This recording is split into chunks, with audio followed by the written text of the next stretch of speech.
Students.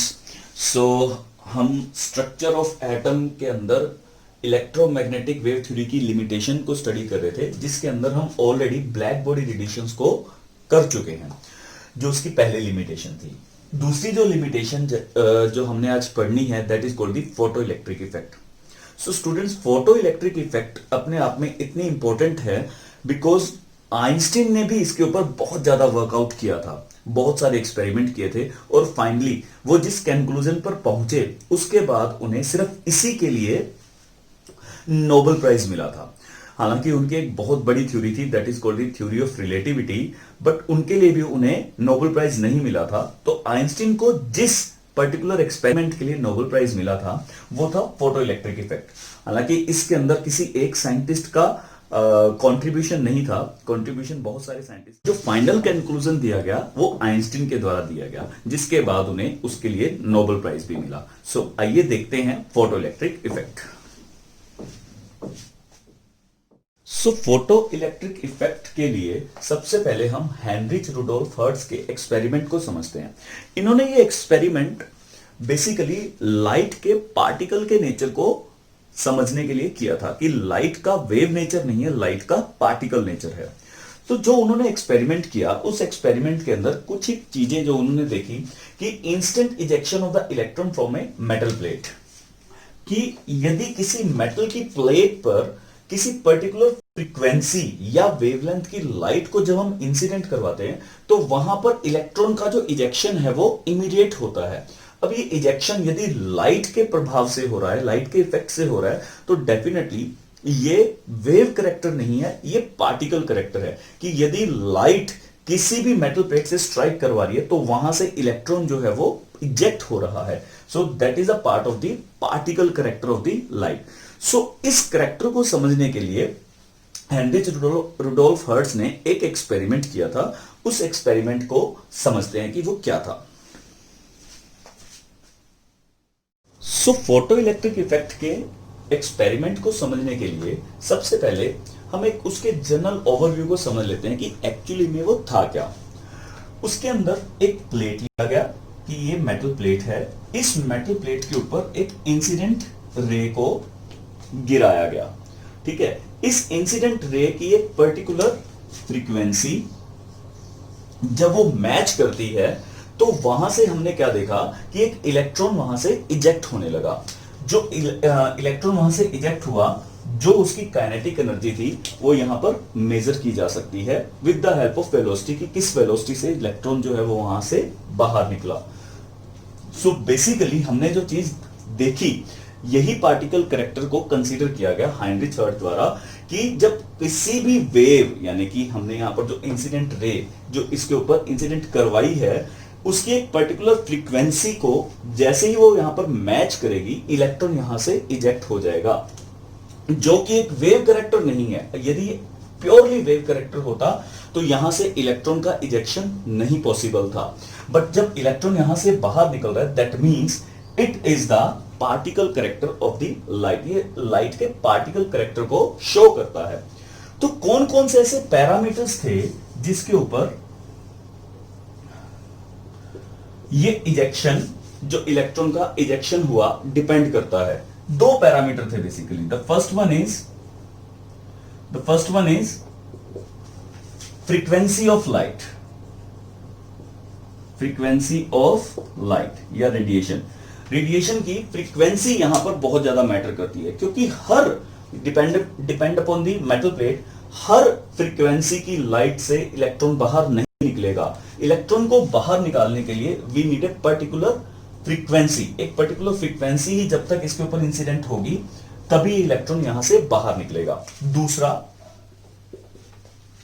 जो यहां पर इसके ऊपर पैरामीटर है जो डिपेंड करता है, वो डिपेंड करता है इसका intensity, that is called the intensity of light.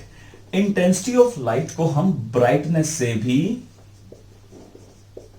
Explain कर सकते हैं। ब्राइटनेस यानी कि एक पर्टिकुलर फ्रीक्वेंसी से, फॉर एग्जांपल ग्रीन कलर के ऊपर इलेक्ट्रॉन यहां से बाहर निकल रहा है, ग्रीन कलर की जो फ्रीक्वेंसी है वो हमने न्यू मान ली, और ग्रीन कलर को यदि मैं ब्राइट कर रहा हूं उस ब्राइटनेस से भी इजेक्शन ऑफ द इलेक्ट्रॉन जो है वो अफेक्ट हो रहे हैं, यानी कि फोटो इलेक्ट्रिक इफेक्ट यहां पर इफेक्ट हो रहा है with the help of incident ray, यदि ये दो पैरामीटर को हम चेंज करते हैं तो।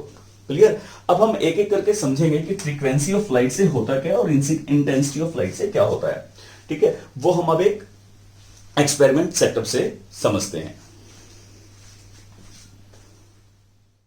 So this is the complete experimental setup of the photoelectric effect. So एक एक करके इसको फिल करते हैं सारी चीजों को। So that is the incident ray. ये इंसिडेंट रे का कोई ना कोई सोर्स है। This is the source of incident ray. आपने इंसिडेंट रे के अंदर जो लाइट है वो डिफरेंट डिफरेंट कलर्स की हम चेक कर सकते हैं। Say this is the red, orange, yellow, green, blue and indigo and violet. So all are having different frequencies. इसके अंदर जो सबसे कम फ्रीक्वेंसी है वो किसकी है? रेड कलर की। Red has the lowest frequency and the violet colour has the highest frequency. ठीक है, इसकी फ्रीक्वेंसी क्या रहेगी? हाईएस्ट रहेगी। यानी कि एनर्जी के केसेस में देखें तो रेड की एनर्जी सबसे कम है और वायलेट की एनर्जी सबसे ज्यादा है, जो हम ऑलरेडी डिस्कस कर चुके हैं। अब यहां पर हमने एक मेटल प्लेट लगाया। This is the metal plate, this is the metal plate, ये एक मेटल प्लेट है और यहां से हमने एक ओपनिंग रखी है इन द डिस्चार्ज ट्यूब, ताकि जो इंसिडेंट रे है वो इसके ऊपर डायरेक्टली इंसिडेंट हो। ठीक है, इस मेटल प्लेट के ऊपर। सो this is the discharge tube, ये डिस्चार्ज ट्यूब है जिसके अंदर एक्सपेरिमेंट कर रहे हैं। ये टर्मिनल्स है। सो दिस इज द बैटरी, ये बैटरी है, ये नेगेटिव टर्मिनल है और ये पॉजिटिव टर्मिनल है। ठीक है, दिस इज अमीटर, ये क्या है? अमीटर है। इसको बेसिकली जो हम लगाते हैं वो माइक्रोमीटर लगाते हैं। ठीक है, ताकि वो माइन्यूट सी डिफ्लेक्शन को भी यहां पर डिटेक्ट कर सके। अब हुआ क्या, हमने शुरू में ही ये चीज बताई थी आपको कि ये दो पैरामीटर के ऊपर डिपेंड करता है। The number one is frequency and the other one is intensity. ठीक है, अभी देखते हैं कि हुआ क्या। हमने सबसे पहले यहां पर रेड कलर की इंसिडेंट रे को यहां पर मेटल प्लेट के ऊपर फॉल करवाया। तो जैसे ही रेड कलर की रे इसके ऊपर फॉल करेगी, इसकी एनर्जी कम है, तो हो सकता है कि ये यहां से अभी इलेक्ट्रॉन का इजेक्शन ना हो। तो हम धीरे धीरे जब इसकी फ्रीक्वेंसी को इंक्रीज करेंगे, मींस हम रेड से किसकी तरफ चलेंगे? Orange, yellow, green. सिर्फ फॉर एग्जांपल ग्रीन कलर के ऊपर यहां से इलेक्ट्रॉन का इजेक्शन शुरू हो गया, यानी कि जो ग्रीन कलर की है, दिस इज एन एग्जांपल, आप कोई भी कलर को चूज कर सकते हैं या depending upon the metal plate की किसी भी पर्टिकुलर फ्रीक्वेंसी के ऊपर इलेक्ट्रॉन बाहर इजेक्ट हो सकता है। सो ग्रीन कलर की फ्रीक्वेंसी पर हमने ये चीज देखा कि इलेक्ट्रॉन बाहर आ गया। जिस फ्रीक्वेंसी पर इलेक्ट्रॉन यहां से बाहर निकलेगा उस फ्रीक्वेंसी को हम न्यू नॉट बोलते हैं और उसको एक स्पेशल नाम दिया जाता है, that is called the threshold frequency. क्या बोला जाता है उसे? Threshold frequency. That is called the threshold frequency, that frequency at which the electron is ejected from the metal plate।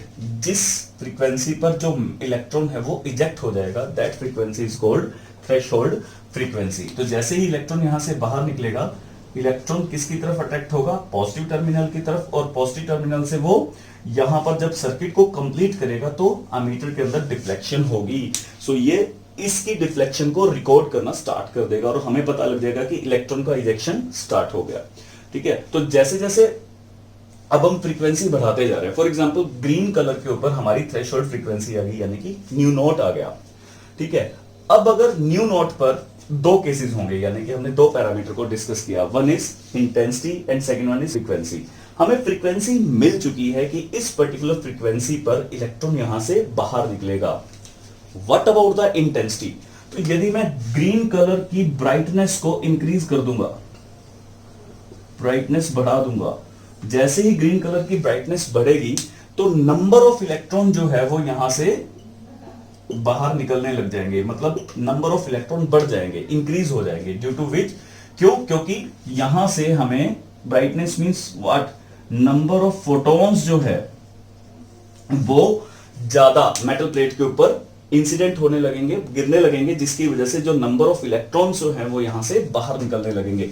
तो in short we can say that जैसे ही हम intensity को बढ़ाते हैं, इंटेंसिटी की हेल्प से क्या होता है कि जो नंबर ऑफ इलेक्ट्रॉन्स है वो बाहर निकलते हैं। क्यों बाहर निकलते हैं? क्योंकि नंबर ऑफ फोटोन पर सेकंड ज्यादा गिरने लगेंगे मेटल प्लेट के ऊपर, जिसकी वजह से जो इलेक्ट्रॉन है वो वहां से नंबर ऑफ इलेक्ट्रॉन जो है वो ज्यादा निकलने लगेंगे यहां से मेटल प्लेट से। तो ये सबसे बड़ा इसके अंदर पॉइंट है। And what about the frequency?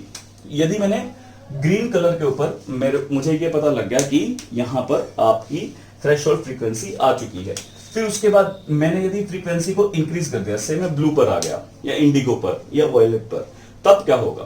तब नंबर ऑफ इलेक्ट्रॉन तो नहीं बढ़ेंगे, तो बढ़ेगा क्या? That will be the speed of the electron, यानी कि इलेक्ट्रॉन की वेलोसिटी जो है वो इंक्रीज हो जाएगी। Velocity of electron will increase on increasing the frequency. तो जैसे जैसे हम फ्रीक्वेंसी को इंक्रीज कर रहे हैं, उसकी जो वेलोसिटी है वो इंक्रीज हो जाएगी, और वेलोसिटी इंक्रीज होगी तो क्या इंक्रीज हो जाएगा? Kinetic energy of the electron. Electron की काइनेटिक एनर्जी इंक्रीज हो जाएगी, क्योंकि kinetic energy means half mv square. तो हम देखेंगे कि इलेक्ट्रॉन बहुत जल्दी से वहां पर क्रॉस करने लगेंगे, यानी कि अपने टर्मिनल, पॉजिटिव टर्मिनल की तरफ अट्रैक्ट होने लगेंगे, और हमें मैक्सिमम से मैक्सिमम डिफ्लेक्शन यहां पर मिलने लगेगा। तो दो पैरामीटर थे, फ्रीक्वेंसी के अंदर हमने दो चीजें पढ़ी हैं। One is threshold frequency. Threshold frequency वो फ्रीक्वेंसी होती है जहां से इलेक्ट्रॉन निकलना स्टार्ट करता है, यानी कि इस पर्टिकुलर फ्रीक्वेंसी से यदि नीचे की फ्रीक्वेंसी की लाइट हम यूज करेंगे तो इलेक्ट्रॉन यहां से इजेक्ट नहीं होगा। यदि उससे ऊपर की फ्रीक्वेंसी यूज करेंगे तो क्या होगा? क्या वो नंबर ऑफ इलेक्ट्रॉन को इंक्रीज करेगा? No, it will not increase the number of electron. वो केवल और केवल उसकी काइनेटिक एनर्जी को इंक्रीज करेगा, कि नंबर ऑफ इलेक्ट्रॉन उतने ही रहेंगे, क्योंकि फ्रीक्वेंसी से कभी नंबर ऑफ फोटॉन्स नहीं बढ़ते हैं। फोटोन हमेशा इंटेंसिटी से बढ़ेंगे, ठीक है? तो जैसे ही हम इंटेंसिटी को इंक्रीज करेंगे एक पर्टिकुलर लाइट की, तो वहां से नंबर ऑफ इलेक्ट्रॉन जो है वो ज्यादा इजेक्ट होने लगेंगे, नंबर ऑफ इलेक्ट्रॉन बढ़ने लगेंगे, because of the number of photons की नंबर ऑफ फोटोन वहां पर इंक्रीज हो रहे हैं। सो this is basically the experiment perform by the Heinrich. And इस एक्सपेरिमेंट से ये चीज तो कंफर्म हो गया कि जो लाइट है उसका पार्टिकल कैरेक्टर है। Clear? So this is the conclusion for the experiment, that for ejection of electron a particular frequency of light is required। ठीक है, एक particular frequency की लाइट हमें चाहिए कि उससे नीचे की फ्रीक्वेंसी पर इलेक्ट्रॉन कभी भी इजेक्ट नहीं होगा। दूसरा, that frequency at which electron is ejected, उस फ्रीक्वेंसी को जहां पर इलेक्ट्रॉन इजेक्ट हो जाएगा, that frequency is called threshold frequency, और उसको न्यू नॉट से हम डिनोट करते हैं। ठीक है। The third one is if we increase the frequency, यदि थ्रेशोल्ड फ्रीक्वेंसी से फ्रीक्वेंसी हम इंक्रीज कर दें, it will increase the kinetic energy of the electron. तो हम कह सकते हैं कि if we increase the frequency it will increase the kinetic energy of the electron, वो इलेक्ट्रॉन की काइनेटिक एनर्जी को इंक्रीज कर देगा। So this is the conclusion for the frequency. Now understand the conclusion for the intensity. So this is the conclusion for the intensity. As we increase the intensity means if we increase the brightness of the light, so on increasing the intensity it will increase the number of electron ejected from the metal plate. ये number of electron को increase कर देगा जो metal plate से निकल रहे हैं। ठीक है। सो ब्राइटनेस एंड फ्रीक्वेंसी, ये दो ऐसे पैरामीटर हैं जो हमेशा नंबर ऑफ इलेक्ट्रॉन या काइनेटिक एनर्जी ऑफ इलेक्ट्रॉन को प्रभावित करते हैं। सो फ्रीक्वेंसी के इंक्रीज करने से हमेशा उसकी काइनेटिक एनर्जी इंक्रीज होगी, और इंटेंसिटी के इंक्रीज होने से द नंबर ऑफ इलेक्ट्रॉन है वो इंक्रीज होंगे। सो एट लास्ट आइंस्टाइन ने इस थ्योरी को एक्सप्लेन किया और कुछ अपने पोस्टुलेट्स दिए कि लाइट जो है कंसिस्ट ऑफ फोटॉन्स होती है, कि लाइट के अंदर जो है फोटॉन्स होते हैं और जो पैकेट्स की फॉर्म में मेटल प्लेट के ऊपर स्ट्राइक करते हैं। सो ये एक्चुअली मैक्स प्लैंक्स ने इसको क्वांटा दिया था और इन्होंने बस उसका नाम चेंज करके फोटोन कर दिया। तो each photon can eject only one electron. तो जितनी भी एक पैकेट की एनर्जी है वो केवल एक ही इलेक्ट्रॉन को मेटल प्लेट से इजेक्ट कर सकता है। ठीक है, each photon has energy equal to H nu, ये हम ऑलरेडी स्टडी कर चुके हैं। एंड द इक्वेशन जो आइंस्टाइन ने फोटो इलेक्ट्रिक इफेक्ट की इक्वेशन दी थी, this is the equation which is very important, कि एच न्यू जो टोटल एनर्जी है जो इंसिडेंट रे की is equal to the work function that is the H new not. H new not basically वो energy है जिस energy के अंदर हमने देखा कि जो इलेक्ट्रॉन है वो वहां से इजेक्ट हो जाता है, प्लस काइनेटिक एनर्जी। तो जैसे जैसे हम एनर्जी को इंक्रीज करते जाएंगे वैसे वैसे हमारी काइनेटिक एनर्जी इंक्रीज होती जाएगी। ठीक है, तो यहां पर ये पर्टिकुलर पोस्टुलेट्स जो हैं ये आइंस्टाइन के थे, जिसकी वजह से उन्हें नोबेल प्राइज मिला। इस वर्क फंक्शन को फाई से डिनोट करते हैं, जो डिफरेंट मेटल की डिफरेंट रहती है वैल्यू। ठीक है, H new not. Okay, so let's discuss all the experiment with the help of this animation.